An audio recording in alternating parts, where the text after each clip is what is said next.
नमस्कार, আমার নাম সঞ্জয় মাঝি। আমার বাড়ি পশ্চিম মেদিনীপুর গৌড়া ডিস্ট্রিক্ট মধ্যে পড়ছে। 3 মাস আগে আমার হেমারেজ হয়েছিল। বাড়িতে হঠাৎ দাঁড়িয়ে থাকতে থাকতেই পড়ে গিয়েছিলাম। তারপরে ওখানে সামনাসামনি নার্সিংহোমে নিয়ে যাওয়া হয়েছিল। সেখানে ডাক্তার বলছিল যে এখানে এইসব করা যাবে না। তো তারপরে এখানে নিয়ে আসছিল মুকুন্দপুর।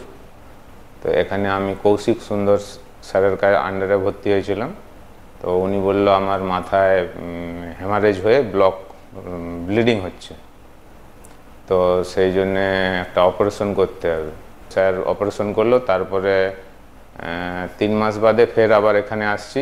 আজকের ডেটে এনজিওগ্রাফি করে স্যার দেখলো সব ওকে আছে। এখন আমি নর্মাল মানুষের মতো, আমার কোনো সমস্যা নেই আর। হ্যাঁ, অনেকেই ভাবে যে স্ট্রোকটা সাধারণত বয়স্ক মানুষদের হয়, কিন্তু আমার আজ 37+ বয়স।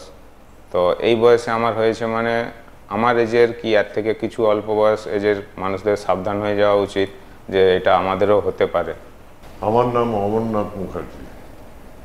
এই ছেলেটি সঞ্জয় মাঝি, হঠাৎ রাত্রিবেলা আমার কাছে খবর আসে যে ও ছেলেটি মাথার যন্ত্রণায় ছটফট করছে, ওখানে একটা নার্সিংহোমে ভর্তি করা হয়েছে।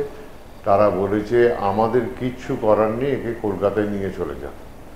সেই সময় আমি এখান থেকে একটা খবর পেয়েছিলাম যে এখানে ডক্টর কৌশিক সুন্দর বলে এক ভদ্রলোক আছেন, তার আন্ডারে একে ভর্তি করতে। তো আমি রাত্রির 12টার সময় এসে পেশেন্টটাকে ভর্তি করলাম ডক্টর কৌশিক সুন্দরের আন্ডারে।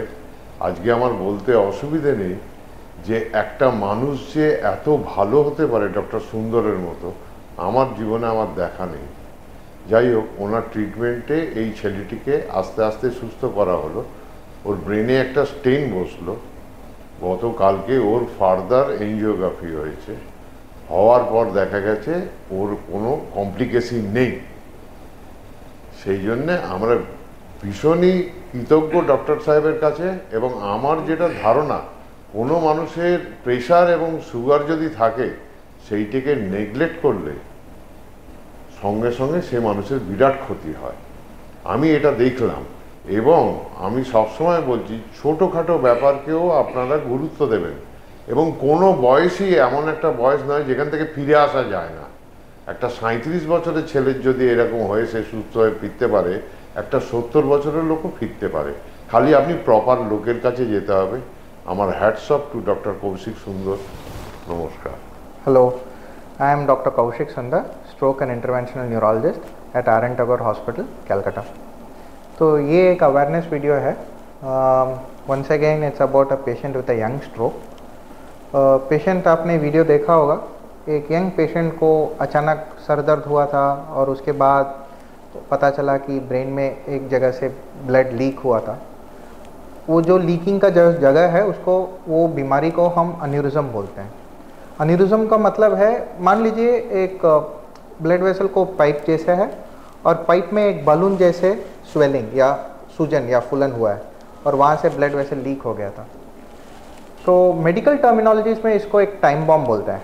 मतलब एक बार अगर वो फटता है, then always there is a chance that it can bleed again. और 50% ऑफ द पेशेंट्स हॉस्पिटल तक भी नहीं पहुँचते, मतलब घर पे भी उनका डेथ हो जाता है। Fortunately for him, this patient was very lucky. वो तुरंत हॉस्पिटल आया था, हमने तुरंत वो बीमारी को पकड़ लिया था और जितना जल्दी हो सके हमने उसको एंडोवास्कुलर कॉइलिंग, मतलब ब्लड वेसल के अंदर जाके वो लीक को बंद कर दिया था। इन जोवियल नोन, हम लोग ब्लड वेसल का प्लम्बर्स है। मतलब जो ब्लड वेसल जो लीक हो रहा है उसको अंदर से ही ठीक करने का कोशिश करते हैं। This patient was very lucky. तो अगर आप जल्द से जल्द हॉस्पिटल लेके आते हो, इस तरह का पेशेंट्स का ट्रीटमेंट थोड़ा इजी हो जाता है और इस तरह को पेशेंट्स को हम बचा सकते हैं। Thank you.